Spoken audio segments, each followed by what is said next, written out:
J-Dog, easy play, anytime, stop, nada, much. Slayer Boxer, C, Bisu, Savior, 16 of the most powerful StarCraft gamers in the world. LG, Intel Centrino, Com TV, Star Invitational. You will not quit the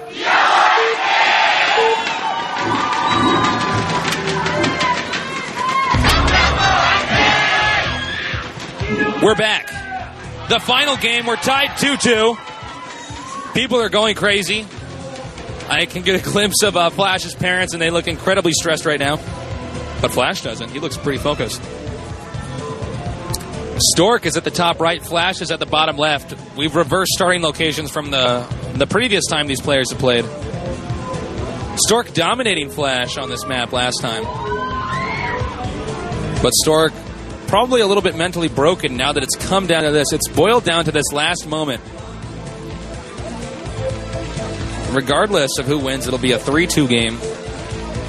Best of 5 series.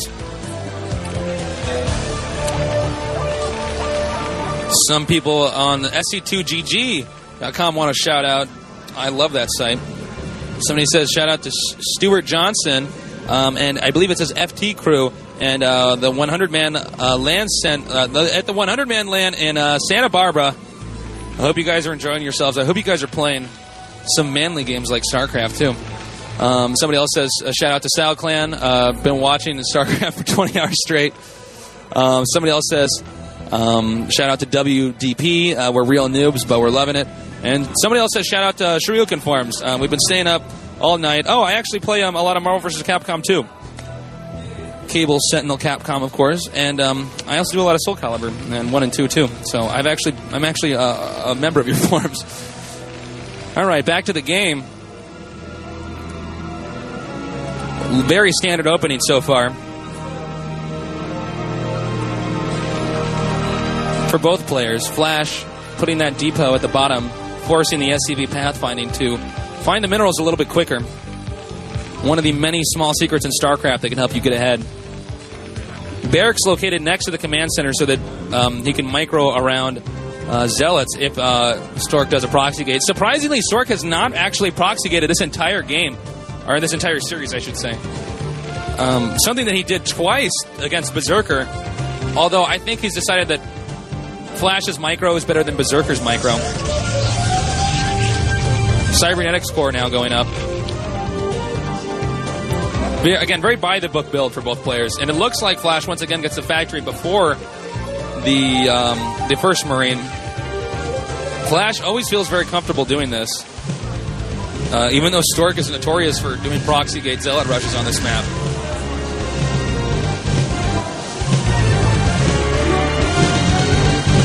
And here comes the first scouting SCV. First scouting SCV coming out now. And the first zealot's going to move out. Try to apply some pressure, maybe force his opponent to make a few extra Marines, a few more than he'd actually want. SCV grazes by the Zealot, and we'll get a shot that Protoss is getting the early Dragoon range. A very typical build for Protoss right now. Note that he did take the SCVs off of the refinery, so that usually means that he's going to do an FE build. So he has a little bit extra money to get that command center out in time. The Zealot's moving down now, and will back out soon when he sees the number of Flash's Marines. He will now retreat through this area. It looks like, yeah, Flash will make the command center at the location of his expansion rather than in his main and floated in an attempt to be more economical.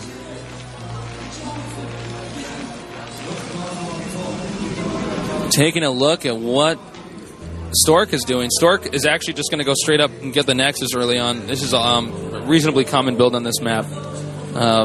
Getting the Gateway, the Dragoon range, and then the Nexus. Especially because Terran's most likely going to fast Expo.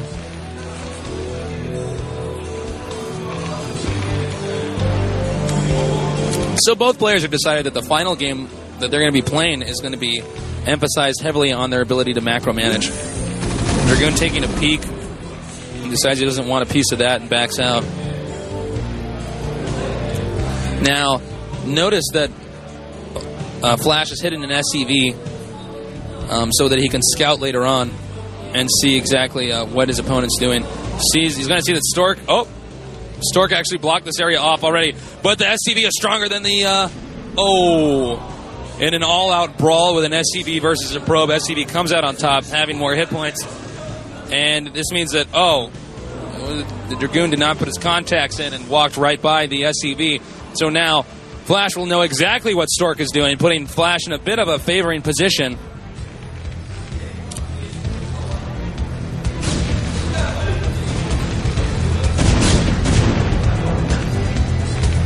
He backs out now. Moving in to attack these Marines and a few tanks. And this may actually do more damage than we would have... I guess he backed out. He could have possibly gone in for some type of a 2-tank kill there, which would have been really good. But Flash pulled his SCVs off just in time to help assist with that.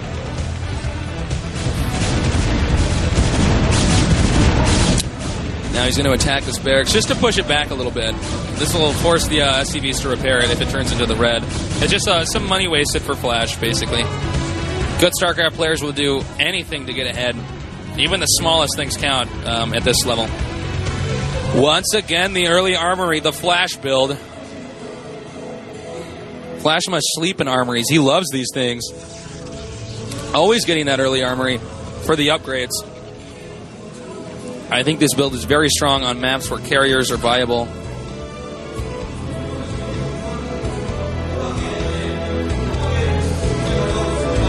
Moving his Dragoons back. He doesn't want to become a victim, of any type of early vulture bike pressure with some mines there. Academy before Engineering Bay, another typical Flash build. This is a build that would be really, really weak to any type of early Dark Templar drop. But I think Flash knows he can get away with it because Stork was sloppy enough to let the scouting SCV take a peek in there. At the same time, though, Reavers are so strong on this map, and Reavers complement carriers a little bit better. It looks like no matter what, a lot of Protosses like to get the Reavers anyways. Like to go Reavers rather than Dark Templar. The Observer will soon scout out and spot the second armory. And Stork will probably be like, oh boy, here we go again. 2 more factories for the Terran. Standard factory timing. So far, the game's been pretty by the book. Note the pylon wall and the right center to stop vulture bike circulation.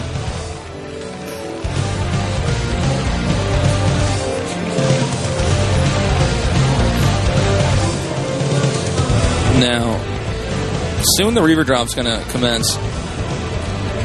Remember that last time Stork's Reaver drop on this map was very ineffective, so we'll see if it's more effective this time.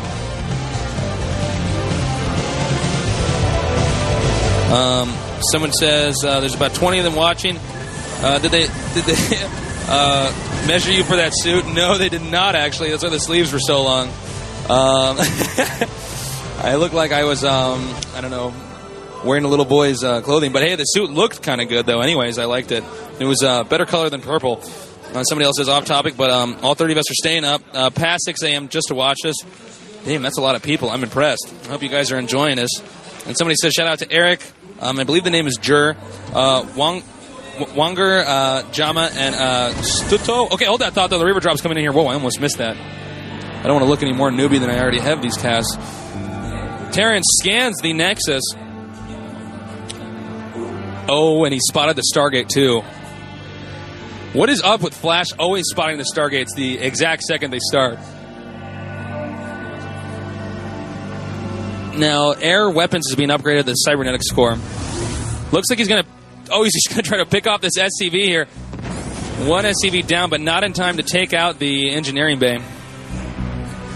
It's interesting how he gets the engineering bay so much later than normal, but uses the Goliath instead to try to hold off the drops rather than spending money on the turrets. That's one of the reasons why Flash's push is so strong whenever it comes out. He almost makes it look like it's just really easy. He just kind of comes out and marches over his opponent.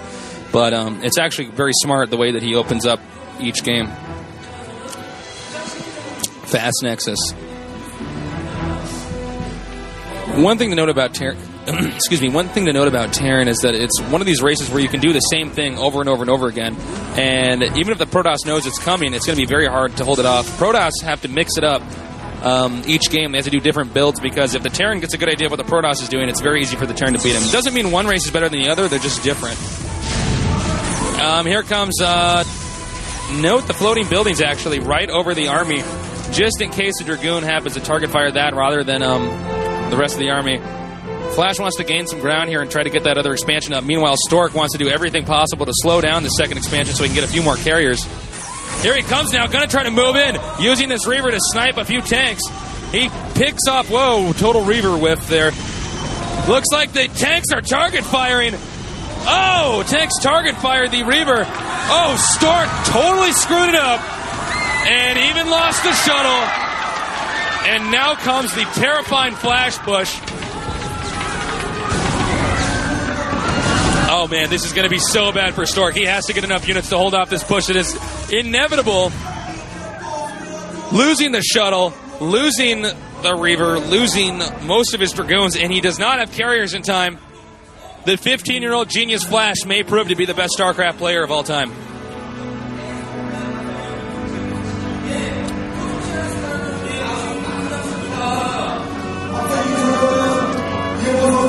Oh, my God.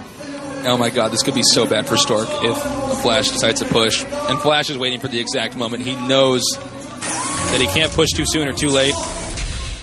And instead of pushing, actually throws up another command center, trying to play very safe rather than overly aggressive. Remembering that last time Stork totally noobed it up and threw away a whole bunch of his units. And then Flash tried to counter push. It failed, so this time Flash's response is instead to expand again and gain an economic advantage rather than a offensive advantage. +1 attack for the Terran. Stork going to try to expand again anyways, it looks like, just because so he's probably surprised that Flash hasn't pushed. Double armories now. Again, the standard Flash build. Early armories. Late engineering bay. Another shuttle in the game and another Reaver. It looks like he's decided to get that other Reaver just in case, for some reason, Flash decided to expand again, and he has. Reaver very good for maintaining map control against the Terran. If you don't have a Reaver, it's so easy for the Terran to expand in locations that you can't quite get to. A Reaver gives you that stability.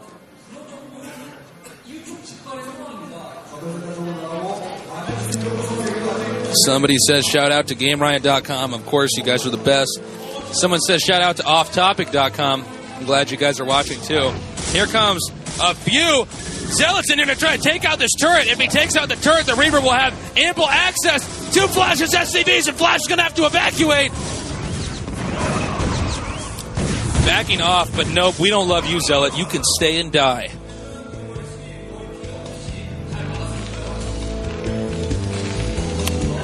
So that SCV harassment wasn't a complete success. But I think Flash's push is going to be unbearably strong with all those upgrades. He's going to have to use that Reaver very wisely when target firing. Now that he knows his opponent's getting carries, he's once again scanning in the location in which he pushes to pick off observers, making it very hard to target mines when they're planted. Stork scrambling to get into some type of a good position here. Here comes Flash, now going to attack in what could be an uphill battle. No, Flash backs off onto his high ground advantage. Here comes the Reaver, not doing very much damage.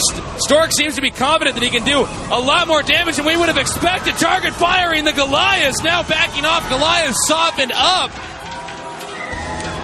The Flash fans are cheering, but I don't think they understand that Stork actually hit a whole bunch of the Goliaths, so the Goliaths are going to be very weak, making it very difficult for Flash to push effectively unless he gets more Goliaths in there. There's a few more. Not very many Protoss ground units, though, although it's really, the Protoss ground units are just there to draw attention away from the Goliaths, so the Protoss carriers can pick off enough Goliaths that then the Terran ground force is useless. And Terran sneaking yet another expansion, maintaining an expansion advantage. Very not good for Protoss. But Protoss going to dash up here before the Terran decides to push again and pick off whatever he has. Nope. It looks like he just immediately turned around with the carriers. Intimidated by that command center. And Stork is going to have to get in perfect position. Flash has decided now is the moment to attack. Here it comes now. But where are the carriers? He needs to have the carriers within there, and there they are now. We can see the interceptors attempting to pick off a few Goliaths. And this could be very bad for Flash if he does not. Oh, it looks like actually he's doing the whole position stuff again, taking out interceptors, and now Stork is going to have to back off. Bad news for Stork as Flash rapidly closes in on one of Stork's key expansions. And this is so bad for Stork right now. Stork needs to do something fast because Terran's already up in expansions. Terran's already taking out this okay, oh my god, now it's getting really bad. Vulture Bike's behind the probe line. Carriers rebuilding interceptors, but they can't engage until they have enough. Nexus crying blue tears as it gets blown up. Moving in now. Looks like he's almost got 8 interceptors. Going to try to do something again to come back. Target firing the Goliaths right away. As you can see, bad news for Protoss still. It's not clear if Protoss is actually going to be able to take this on, though. No, once again he's pushed back. Almost impossible for Protoss to win now. It looks like Flash the Genius is going to win. The 15-year-old Kid Wiz, who's only been playing the game for 3 years, is going to be the best StarCraft player of all time. A lot of carriers here, but no interceptors, making them nothing more than flying paperweights. Stork is aware of how bad the position he's in is. Unbelievable. Taking out the Stargates. Now Stork cannot get any more of these carriers into the game. Sloppily losing one right there. Trying to pick off a few more Goliaths. We don't really have a good shot at whether or not Terran has more Goliaths. Oh, yes, he does. Here they come now, doing the Goliath dance as they destroy the all of these interceptors. And GG! Flash is the winner of the Gold TV StarCraft Invitational. Stork looks very depressed that this has just happened to him. 15-year-old Genius has won the most important StarCraft tournament this year. Unbelievable. Flash fans are going crazy in the audience. Stork fans do not look happy. We can see on the monitor, you can tell which side of Flash is. There's Flash's mom. You gave birth to a genius. You should be happy too. And there's Flash. He likes his thumb. Wow. So Flash won the Invitational, defeated so many players that he was not supposed to. In a 3-2 victory. We can now see on the stage all of Flash's teammates picking him up. They're going to throw him. And hopefully they don't break him because his body is not fully developed yet. They are so happy. The KTF coach is probably thrilled. And I am very happy to say I am very proud of how well Flash played this game. We're soon going to be doing an interview where I'll put you on the phone with little Susie, who will do the translating. And stay tuned, I'm going to do that right now.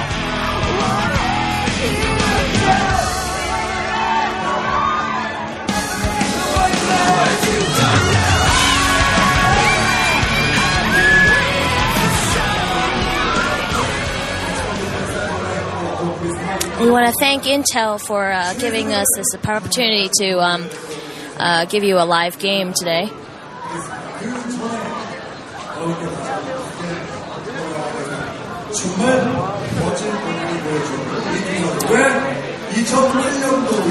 These two players have definitely shown us some great games today, and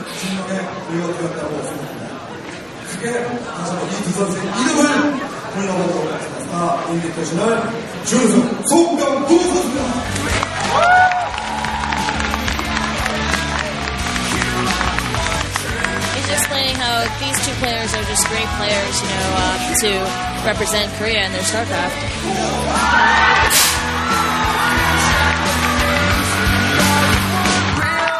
Second place winner will be Stork. First place winner is is Flash. As you can hear from the chanting, Flash has quite the fans here. Locked within your presence,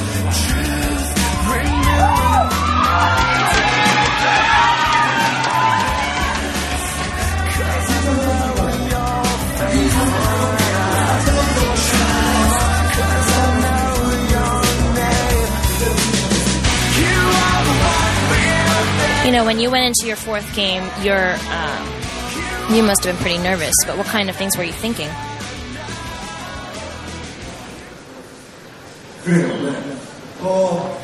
Sorry, it was too loud. I couldn't understand that part.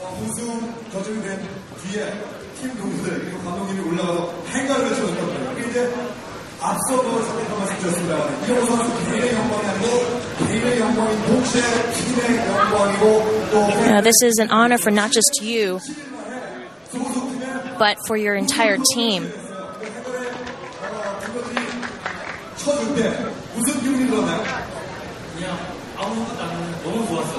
You know, when you won, how did you feel? And he said, I didn't think of anything. It just felt really, really good.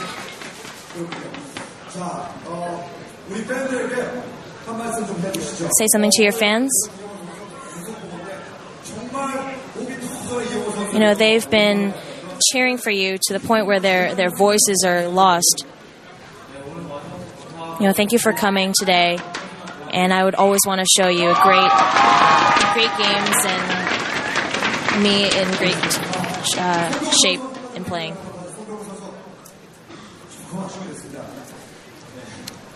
It's a pity that you lost, and he obviously agreed.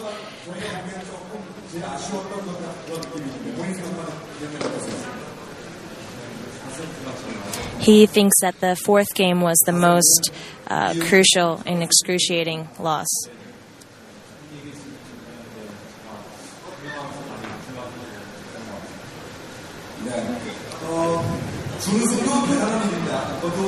You know, being second place is still a great honor.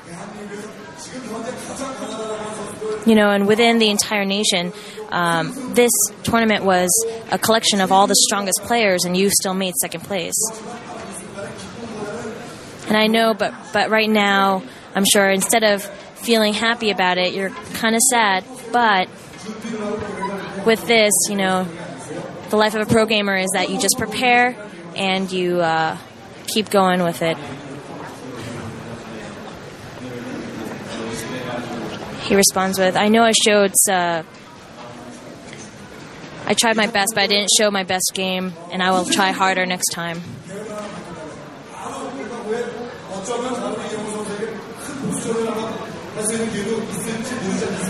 You know, maybe there's another time that you'll be able to have a great revenge match with him. He says the next time I play against him, I will win and be able to show him and be able to win that game.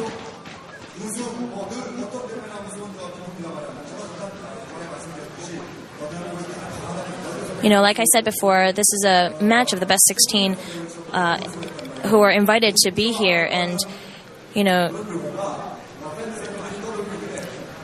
and he's saying, you know what a bonjour is.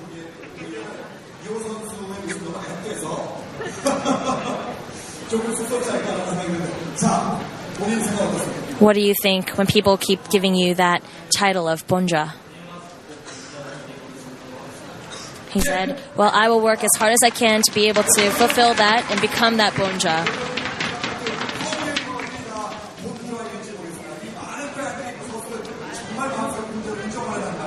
You know, all these fans hold that special part in their hearts for a bonjour. And who that'll be, we don't know, but he wants everyone to cheer for them now.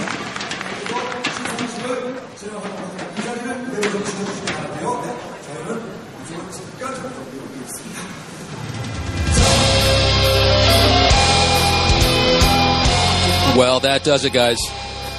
And there you have it. The champion.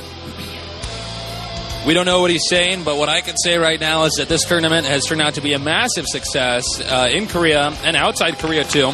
I really am glad that you guys came down and watched. I really appreciate it. Looks like they're going to come out and give him the big check or something like that. I don't know. Yeah, here it is. There he is. They're going to hand out the prizes again. Flash winning this tournament. Unbelievable.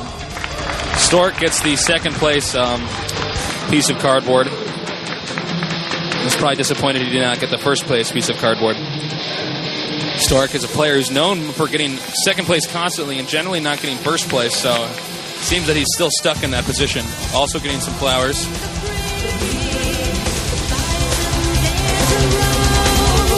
And now Flash is going to be presented with the big baller piece of cardboard. At the age of 15, proving that right now he is the best StarCraft player in the world. They present it to him, and his fans are going crazy. Unbelievable. And there you have it. That is the champion.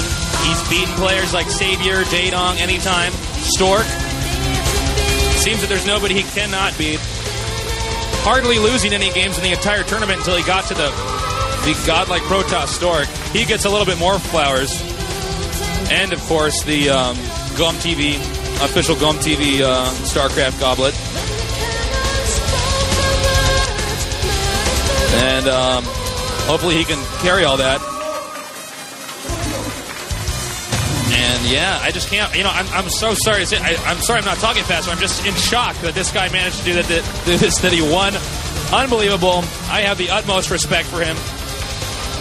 Clearly, he is one of the smartest people out there to be able to master a game in 3 years, starting at the age of 12 and continuing at the age of 15. Thank you all so much for watching. I believe we're going to be winding this up here pretty soon. Or at least I think so.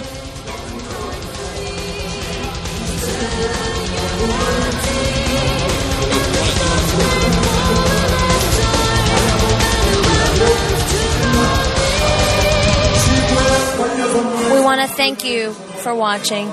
We want to thank all 16 players who came and participated in this event. And they're the ones who helped create this. And they created and they helped make esports as a whole. And I thank all the fans who make esports possible.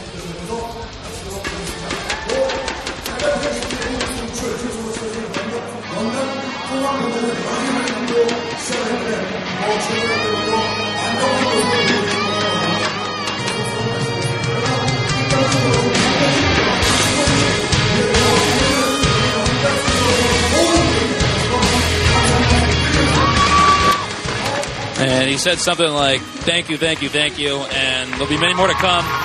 All right, and I guess this is the final part. And whoa, there are flames right next to my table. This could be dangerous.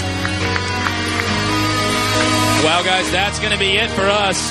This is Nick Plott, casting to you at the GOM TV StarCraft Invitational in Seoul, Korea. I hope you all enjoyed it. Thank you, everybody who tuned in live, or if you watched the VODs. It's been a blast. And I think we're going to have many more of these things in the future.